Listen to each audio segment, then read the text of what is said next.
De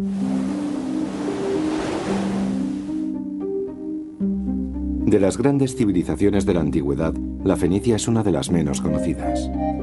Hasta mediados del siglo XIX nuestro saber acerca de este pueblo era limitado, ya que casi todos sus escritos y la mayor parte de sus monumentos se han perdido. Pero algunas excavaciones arqueológicas realizadas en el centro de Beirut nos permiten tener una imagen más nítida de un pueblo que ha tenido una influencia determinante en la historia.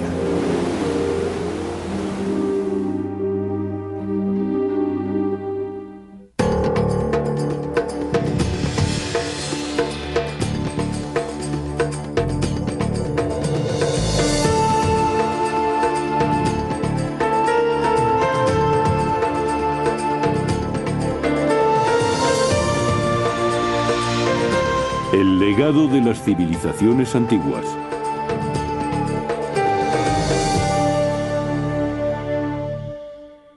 Cartago y los fenicios. El origen del alfabeto. A pesar de ser un país pequeño, la localización estratégica del actual Líbano entre Europa y Asia hizo de él una encrucijada de religiones, comercio y viajes mucho antes de la historia escrita. Desde las antiguas rutas comerciales de las especias hasta las tuberías petrolíferas tendidas por las multinacionales de hoy, el Líbano siempre ha servido de nexo para el comercio entre Oriente y Occidente. La historia del Líbano se remonta a una época remota de la antigüedad que conocemos solo fragmentariamente. Lo que sabemos de la civilización fenicia es que empezó a desarrollarse alrededor del año 3000 a.C., en el extremo oriental del Mediterráneo, en la zona que hoy ocupan Siria, Líbano e Israel. Los fenicios vivieron en la región de Canaán hasta 1200 a.C., siendo conocidos como el pueblo cananeo. Los griegos los llamaron fenicios y los romanos púnicos, por el color púrpura del tinte que este pueblo usaba y exportaba. Hay un auténtico problema con la terminología que designa a los pueblos del Mediterráneo oriental, ya que algunos nombres son geográficos, otros lingüísticos y otros culturales. En la costa y cerca de ella, en el interior, están los cananeos. En cambio, en torno al siglo XIII a.C., el mismo pueblo de la costa libanesa es llamado fenicio. Más adelante, cuando los fenicios empiezan a migrar y fundan colonias en el Mediterráneo central y occidental, los romanos los llaman púnicos. Este es un término étnico. Se refiere a los habitantes de aquella zona. Hay, por tanto, cierta confusión con los términos de cananeos, fenicios y púnicos, pero todos se refieren al mismo pueblo.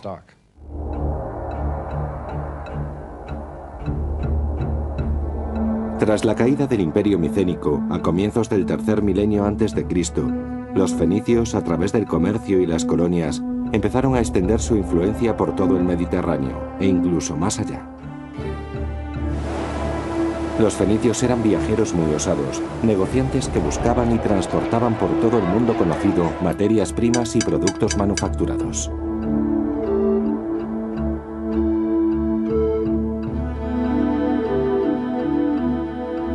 Vivieron en Líbano hasta que otros pueblos, en oleadas sucesivas, invadieron su estrecha franja de tierra. Primero fueron los asirios, y después, en el 332 a.C., Alejandro Magno tomó la ciudad de Tiro, y la sabiduría de los fenicios de Oriente fue adoptada por los griegos. En Occidente, los fenicios mantuvieron una larga disputa con Roma. En el 146 a.C., su gran capital del norte de África, Cartago, fue saqueada e incendiada, lo que significó el fin de su cultura. A partir de entonces, el imperio fenicio occidental pasó a manos romanas. Durante más de 1000 años, los fenicios vivieron a lo largo de la fértil costa del Líbano. Sus 3 ciudades principales eran Tiro, Sidón y Biblos. Cada una de ellas constituía un estado independiente, aunque en ocasiones pactaban alianzas entre sí. Estas ciudades atrajeron a hábiles artesanos y orfebres que trabajaban cobre, plata y oro, tallaban marfil, sabían usar el torno de alfarero y eran expertos carpinteros. Aunque los fenicios cultivaban el campo y criaban ganado vacuno y ovino, el terreno del que disponían era insuficiente. Entonces dirigieron la vista al mar para ampliar su influencia, y pronto se transformaron en uno de los grandes pueblos marineros del mundo antiguo. Líbano se encontraba en medio de la ruta de caravanas que transportaban oro, marfil, esclavos e incienso desde África, a través de Egipto, camino de Europa. El viaje por mar desde Líbano ha sido siempre más rápido y seguro que las largas y peligrosas travesías terrestres. Las mercancías poco voluminosas podían transportarse por tierra a lomos de animales, pero para los bultos pesados como la madera se usaban las rutas costeras. Los barcos eran impulsados por el viento sobre una gran vela rectangular sujeta a un único mástil. Cuando no soplaba el viento, eran los remeros en doble fila los encargados de hacer avanzar el barco.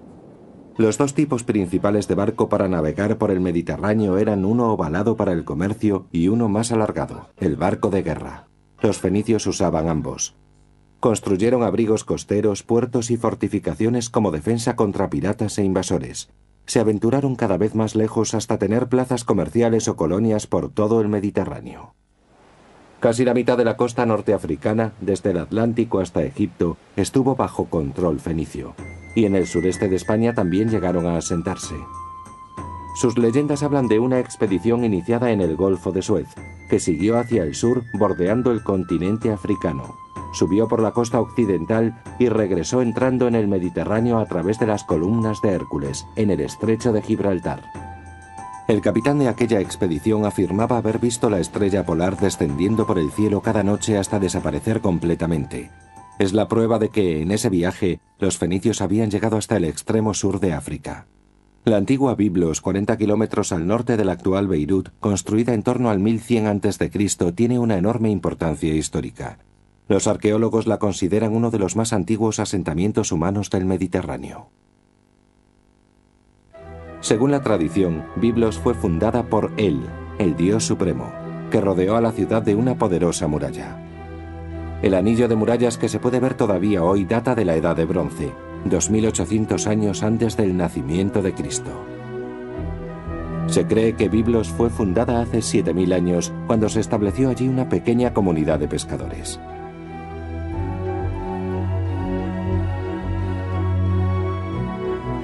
Conocemos los nombres de algunos dioses del panteón fenicio. Baal fue uno de los más importantes, y al parecer requería que se le ofrecieran sacrificios infantiles. En 2800 a.C. se levantó en Biblos un gran templo dedicado a Balat Gebal, la señora de Biblos. Esta diosa protegió a la ciudad durante más de 2000 años. Un siglo más tarde se levantaron obeliscos tipo dolmen para delimitar el recinto sagrado.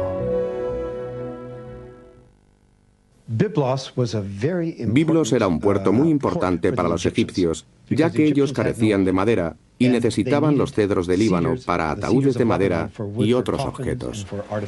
A comienzos del tercer milenio antes de nuestra era, Biblos era el principal puerto del Mediterráneo oriental, exportando grandes cantidades de madera. Ya en el año 2700 desde Biblos enviaban a Egipto maderos para los barcos funerarios del rey. Biblos recibió una muy temprana influencia de la lengua y literatura egipcias. Sus habitantes conocieron el sistema de escritura directamente a través del comercio. La mayor diferencia entre la escritura egipcia, que es jeroglífica, y la cananea, que es alfabética, estriba en que la egipcia utiliza ideogramas para referirse a palabras enteras. Los cananeos se inspiraron en ella, haciéndola acrofónica, es decir, manteniendo el primer sonido de la palabra. Así, por ejemplo, la palabra para designar casa en la mayoría de las lenguas semíticas es beit, beitu o bait. Entonces el dibujo de una casa se utilizó no solo para referirse a casa, sino también para referirse a un sonido, B. De igual modo, la A es el signo de una cabeza de buey. Por supuesto, la pregunta que nos hacemos es por qué tuvieron que girar 90 grados las letras en el alfabeto romano. Originalmente los signos se escribían así. Escribimos esto en papiro o en otro soporte. El caso es que si empezamos a escribir así, de esta forma, es muy natural que le demos un giro al signo. Utilizando los pictogramas egipcios, modificaron los símbolos y crearon un sistema donde un signo representaba siempre un sonido. Los fenicios traspasaron su sistema alfabético a griegos y romanos, y a través de ellos al resto del mundo. La palabra alfabeto es una combinación de las A y B griegas, alfa y beta. Tras la invasión de Alejandro Magno el año 332 a.C., la influencia griega convirtió la ciudad fenicia de Biblos en una importante ciudad helenística.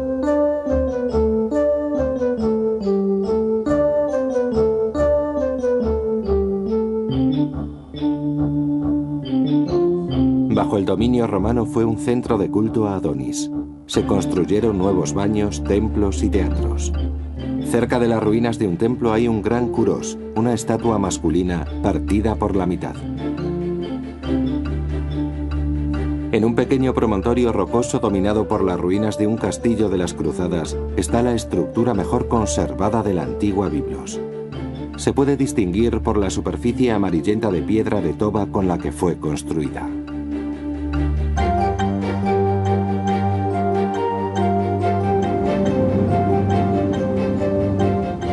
La entrada del castillo conduce a un pórtico que parece neogótico.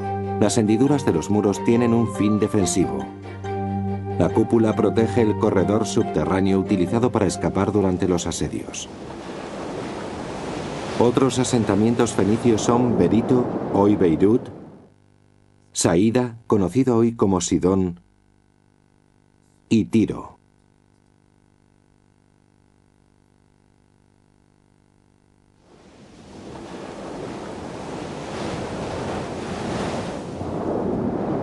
La ciudad costera de Tiro está a 112 kilómetros de Beirut. Tiro fue fundada alrededor del 950 a.C. sobre 6 pequeños islotes rocosos, a 80 kilómetros de la costa, en un punto estratégico del Mediterráneo oriental. Como centro comercial fue una ciudad rica y poderosa, fundamental para la cultura fenicia. Pronto Tiro colonizaría el Mediterráneo occidental, África, Sicilia, Cerdeña y España, entre otros lugares. Fue el rey Hiram de Tiro quien recibió el encargo por parte del rey Salomón para que construyera su palacio y el templo de Jerusalén. Hiram le proveyó de operarios y madera de cedro, todo lo necesario para construir el gran templo de Israel. El trazado de Tiro es más conocido que el de otras ciudades fenicias.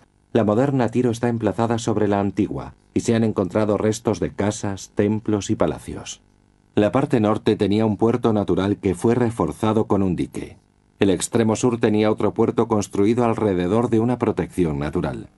En las pequeñas islas rocosas sobre las que se levantó la ciudad se apiñarían las casas de varias alturas. La floreciente industria del pueblo que vivió en la costa libanesa surgió de la extracción de la tinta de moluscos de las especies múrice o púrpura, de un color rojo-violeta imposible de borrar. Sirve para teñir tejidos, sobre todo lana. Se convirtió en el color de la realeza y los fenicios fueron llamados la gente púrpura. La extracción de las glándulas de los moluscos producía un olor tan desagradable que se conocía como fetidez tiria. Tras la conquista de Alejandro, la patria de los fenicios dejó de ser independiente y pasó a manos griegas. Cuando Grecia cayó, Roma tomó posesión de esta zona y la incorporó al imperio. De todas las ciudades fenicias, la más importante fue Cartago. Cartago es más conocida que su ciudad materna, Tiro, debido a sus guerras contra Roma.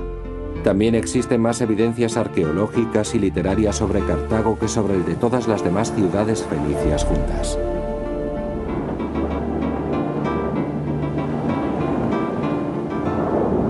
Cartago comenzó siendo una colonia de Tiro alrededor del año 800 a.C. Levantada sobre una península de piedra arenisca que se adentraba en el mar, era de fácil defensa y disponía de puerto natural. Situada cerca de la moderna Túnez, Cartago comerciaba con oro, marfil, esclavos y plumas de avestruz traídas a través del desierto. Desde el norte, por vía marítima, llegaban estaño, cobre, plomo y tejidos. Durante un siglo, Cartago superó a Tiro en importancia en la cultura fenicia. Dentro del recinto amurallado, la parte sur de la ciudad era baja y llana, mientras la zona norte ascendía hasta lo alto de una meseta. El distrito que rodeaba el puerto, la Birsa, era la zona comercial, llena de edificios de hasta 6 alturas. Una casa fenicia típica contaba con un vestíbulo que llevaba a un patio, al que daban todas las habitaciones. A un lado había una estancia con entrada aparte, a menudo usada como tienda o almacén. Como la ciudad carecía de fuentes, cada casa disponía de una cisterna recolectora de agua de lluvia. La fuente, llamada de las 1000 ánforas, de buena mampostería, suministraba agua a la ciudad a partir de canales subterráneos. El negocio de Cartago era el comercio. Su cerámica no tenía rival. Sus tejidos de lana teñida tampoco tenían competencia. Los objetos de lujo eran muy solicitados: joyas, perfumes, vidrio y adornos con incrustaciones. La religión dominaba la civilización cartaginesa y su dios supremo era Baal.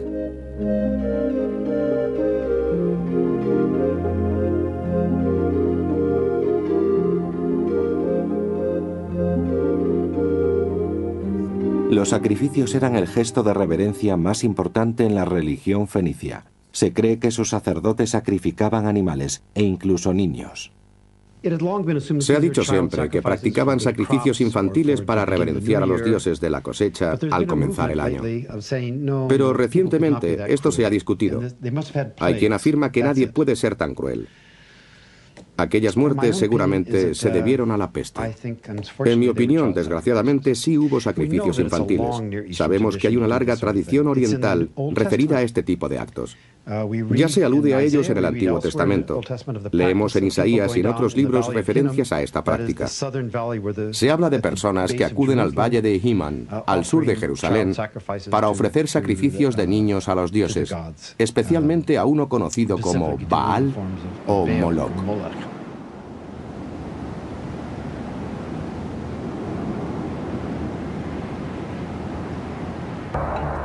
Cartago también fundó colonias en España, como Cádiz, Cartagena, Ibiza. Todo el sureste de la península ibérica fue fenicio. Estas ciudades comerciaron con Egipto, Roma y Grecia, la lejana Britania y la costa occidental de África. Los cartagineses fueron los dueños del Mediterráneo y consecuentemente de una magnífica flota. Con gran inteligencia, organizaron su comercio marítimo dividiendo cada puerto en 2 partes.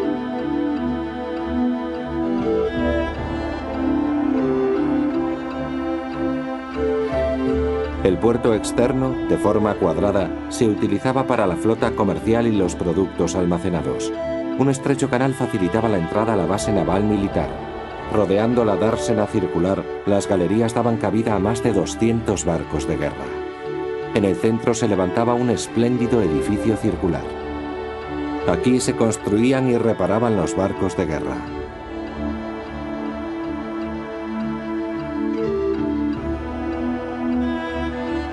Desde la torreta superior, el comandante podía ver la flota cuando salía o entraba en puerto. La preponderancia de Cartago la hizo entrar en conflicto con la otra gran potencia de la época, Roma. Cuando Roma fue lo suficientemente fuerte, luchó contra Cartago por la posesión de Sicilia y dio comienzo la Primera Guerra Púnica. El más conocido de los jefes cartagineses es Aníbal. Según Napoleón, Aníbal fue el mayor líder mercenario de su tiempo, un genio militar. A causa de su reducida población, el ejército de Cartago dependía de los mercenarios. El ejército de mercenarios de Aníbal invadió Italia con la promesa de un ingente botín. La Segunda Guerra Púnica la inició Aníbal atravesando los Alpes con sus mercenarios y sus elefantes. Durante 15 años luchó contra los ejércitos romanos, derrotando siempre al enemigo. Pero todo cambió el año 204 a.C., cuando un ejército romano bajo el mando de Publio Cornelio Escipión atravesó el Mediterráneo e invadió el norte de África. Sin ciudades que saquear, el ejército de Aníbal no sentía la necesidad de defender Cartago. Aníbal solo pudo ver cómo su ejército fue desorganizado y destruido en la batalla final, que tuvo lugar en Zama, al norte de África, el año 202 a.C.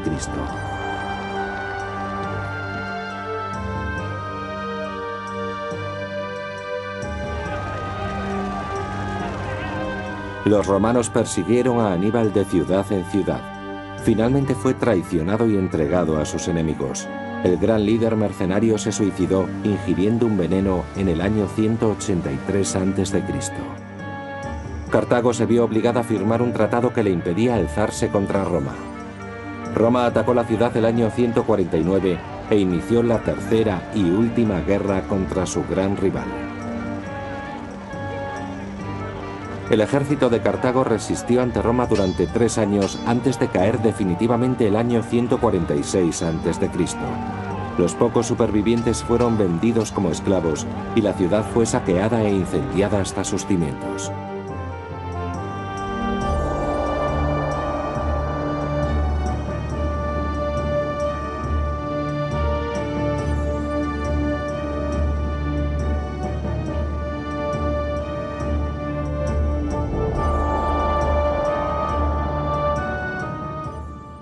Años más tarde, el emperador Augusto quiso reconstruir Cartago estableciendo allí una nueva colonia romana con cerca de 3.000 habitantes.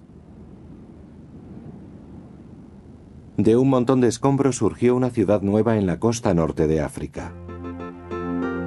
Roma reconstruyó Cartago dotándola de un esplendor sin precedentes. El anfiteatro, una arena de forma oval, construida a las afueras de la ciudad, fue el escenario de un gran número de espectáculos.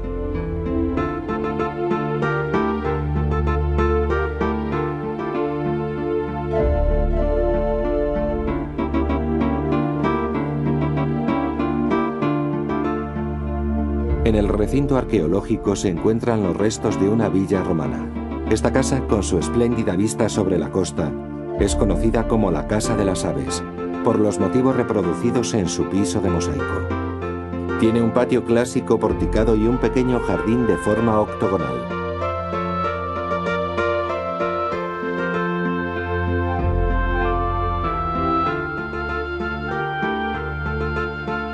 Este bellísimo mosaico, típico del arte romano de África y llamado Dominus Julius, es uno de los más notables ejemplos del arte romano de Tunisia.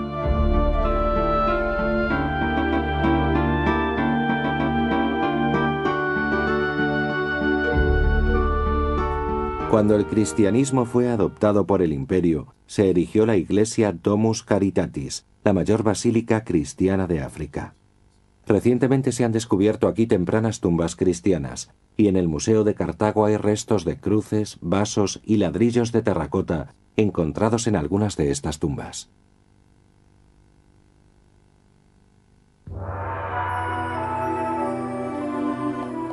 El año 439 de nuestra era, cuando los bárbaros asolaron el Imperio Romano, Cartago fue invadida por los vándalos de Europa Central que llegaron al norte de África desde España y destruyeron la ciudad.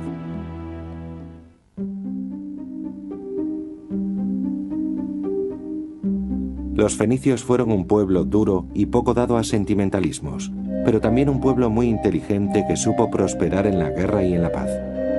Fueron excelentes marineros y negociantes, gobernaron un imperio e inventaron el sistema de escritura que todavía utilizamos hoy en día.